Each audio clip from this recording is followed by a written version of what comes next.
मैं हूं अमित पालित और इस वक्त सीधे आपको दिल्ली के एमसीडी के सिविक सेंटर से हम आपको लाइव बुलेटिन दिखा रहे हैं। आपको बता दें कि पिछले 12 घंटे से लगातार इस सिविक सेंटर के अंदर हंगामा होता रहा। हालांकि यहां पर मेयर चुनाव हो गया कल, उसके बाद डिप्टी मेयर का भी चुनाव हो गया, लेकिन उसके बाद जो पूरा मामला हुआ या विवाद हुआ वो हुआ किसको लेकर? स्टैंडिंग कमेटी को लेकर। बीजेपी के जो पार्षद है उनका कहना था कि जो स्टैंडिंग कमेटी के इलेक्शंस हो रहे हैं उसमें धांधली हो रही है, वो फ्री एंड फेयर नहीं है। लेकिन मेयर अपनी बात पर अड़ी रही। एक नहीं, दो नहीं, बल्कि 14 बार स्थगन हुआ और अब जाकर तय हुआ है कि 10 बजे इस वक्त दिल्ली की जो मेरे प्रेस कॉन्फ्रेंस करें, सीधे आपको वहां ले चलते हैं, फिर आपको यहां पर बीजेपी के पार्षदों से बात करवाएंगे। फ्रीडम ऐप से सीखकर क्या आप सब्जियों की खेती करते हैं? अगर ऐसा है तो आप अपनी सब्जियों को 1 करोड़ फ्रीडम ऐप के जो ग्राहक हैं उन्हें बिना किसी खर्चे के आप उसे बेच सकते हैं। सलाह ली, उनको कंसल्ट किया, कहीं भी ऐसा प्रावधान नहीं है कि मोबाइल फोन वोटिंग के दौरान नहीं अंदर ले जाए जा सकते। अब मतलब बिल्कुल शुरू से चुनाव कराने की प्रक्रिया को क्यों नहीं माना जा रहा है? उसके पीछे क्या टेक्निकल कारण है, अगर वो समझा दें? जी देखिए, जो वोट डल चुके हैं हम उसको इनवैलिड कैसे मान सकते हैं? और कोई हमारे पास कुछ ऐसा लीगल रीजन या कोई वैलिड रीजन भी तो होना चाहिए था कि हम उन जो वोट को जो बॉक्स में डल गए हैं हम उसको इनवैलिड करार करें। तो ऐसा कोई लीगल रीजन दे ही नहीं पाए थे वो पार्षद। बीजेपी ये भी कह रही है कि मेयर और डिप्टी मेयर के चुनाव में तो फोन अलाउ नहीं था, तो स्टैंडिंग कमेटी में क्यों किया गया? जी देखिए, मैंने आपको जैसे पहले बोला, कहीं भी ऐसा प्रावधान नहीं है कि मोबाइल फोन वोटिंग के दौरान अंदर नहीं ले जा सकते, बेशर्ते वो साइलेंट हो। तो वो तब म्यूचुअल अंडरस्टैंडिंग थी कि नहीं ले जाना। और अब जब सदन शुरू हुआ, स्टैंडिंग कमेटी का चुनाव शुरू हुआ, तब मोबाइल फोन पे कोई चर्चा नहीं हुई थी कि रिस्ट्रिक्शन लगेगी या नहीं लगेगी। और आपको ये भी बता दूं, 40, 45, 47 वोट डल चुके थे, उसके बाद भारतीय जनता पार्टी के पार्षदों ने मोबाइल फोन का मुद्दा उठाया। ये भी बहुत बड़ा प्रश्न चिन्ह लगाता है। तो कल जो सदन की बैठक होगी, दोबारा से चुनाव होगा या फिर जितने वोट पड़ चुके हैं उससे आगे?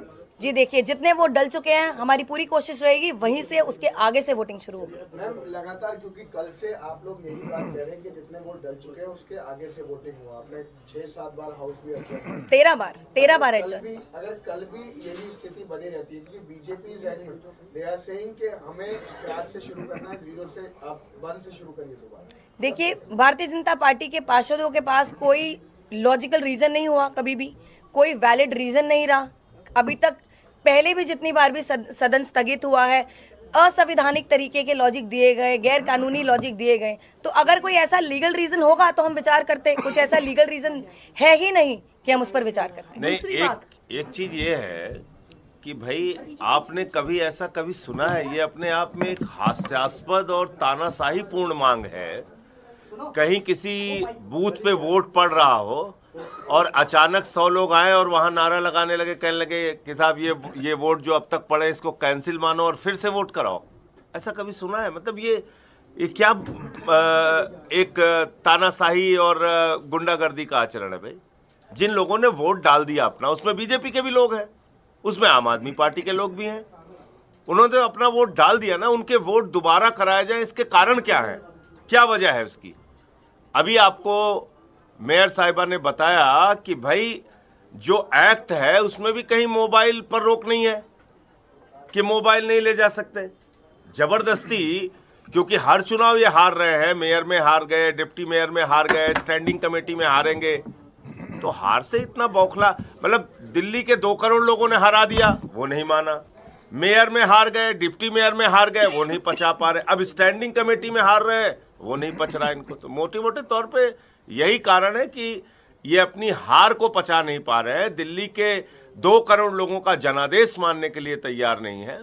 और संविधान, लोकतंत्र और सर्वोच्च न्यायालय, तीनों को चुनौती अकेले ये लोग दे रहे हैं कि हम कुछ नहीं मानेंगे, हम जैसे चाहेंगे मनमाने ढंग से चलाएंगे। दूसरी बात, मान लीजिए कि 1 से वोटिंग शुरू होती है, फिर से 50 या 100 वोट डलने के बाद वो कह दे कि नहीं अब फिर से 1 से शुरू कराओ, फिर से 50 वोट डलते हैं, वो कहेंगे फिर से 1 से शुरू कराओ, फिर 50 वोट डलेंगे, वो कहेंगे फिर से 1 से शुरू करवाओ।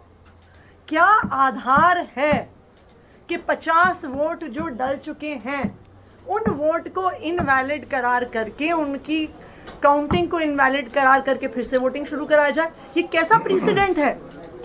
आप हमें लोकतंत्र में ऐसा प्रेसिडेंट दिखा दीजिए कि बिना किसी कारण के जिनके वोट डल गए हैं उनको कैंसिल करार कर दिया जाए। इस आधार पर तो कभी भी चुनाव नहीं हो सकता, क्योंकि हर चुनाव के बीचों बीच भारतीय जनता पार्टी खड़ी होगी, 200 वोट के बाद करेगी नहीं जी अब 1 से कराओ, अब फिर से 1 से कराओ। तो बिल्कुल लोकतंत्र की धज्जियां उड़ा रही है बीजेपी। मेरी भारतीय जनता पार्टी से एक अपील है, दिल्ली की जनता के जनादेश को स्वीकार करिए।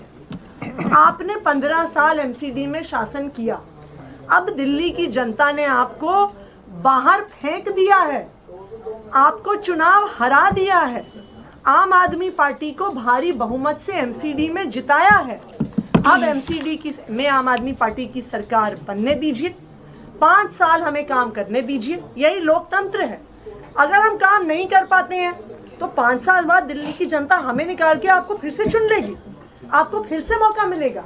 लेकिन दिल्ली की जनता के जनादेश को स्वीकार करिए और लोकतंत्र का सम्मान करिए।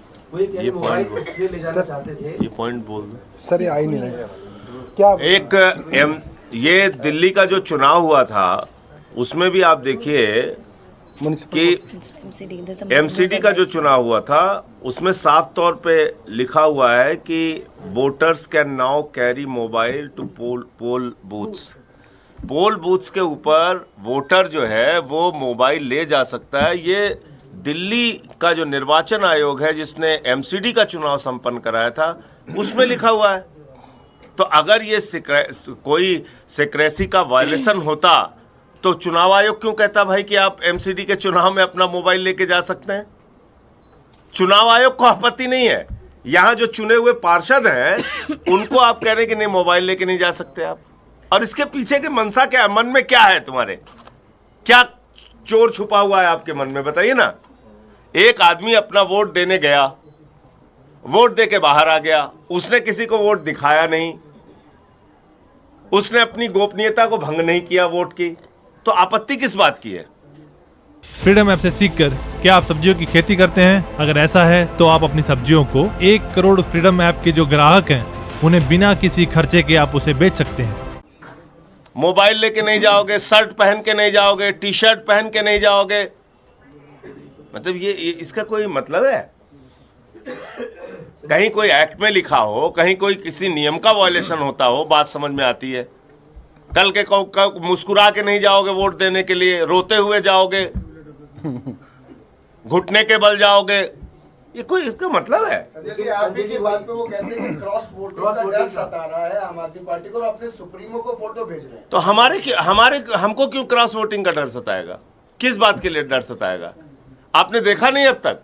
मेयर में कह रहे थे हमारा बनेगा, बुरी तरह हार गए। डिप्टी मेयर हमारा बनेगा, बुरी तरीके से हार गए।